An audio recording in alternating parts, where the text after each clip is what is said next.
Nothing. এটা কি করলো?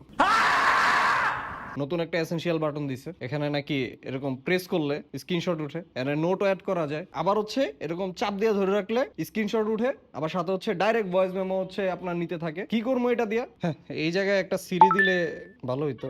আবার আপনি যে ভয়েস মেমো গুলো অ্যাড করবেন ওগুলো সামারি হয়ে যায়, কিন্তু এগুলো হয় ইংলিশে, আরবিতে হয়, হিন্দিতে হয় ভাই, বাংলায় হয় না।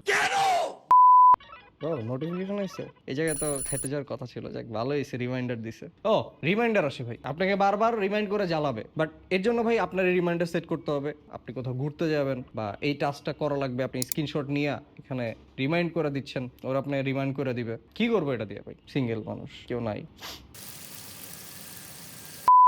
এখানে ডাবল প্রেস করলে এসেনশিয়াল ফোল্ডারে এন্টার করতে পারবেন। এখানে কিন্তু আপনি সব যত স্ক্রিনশট সেভ করছেন সবকিছু এখানে পাবেন। এই ফিচারগুলো মাই মাইন্ড অ্যাপস দিয়ে যে কোনো ফোনে ব্যবহার করতে পারবেন, ট্রাই করে দেখেন। ও, গ্লিপস ইন্টারফেস ভাই নতুন কিন্তু না এটা, এটা আগে যা ছিল এখনো তাই আছে, ওই একই। কল আসলে নোটিফিকেশন আসে, তারপরে আপনি কাউন্টডাউনে ইউজ করতে পারবেন। আইফোন ইউজ করলে ভাই কেউ জিগায় না, কিন্তু এটা হাতে দেখলে ভাই মানুষ জিগায়, ভালো লাগে।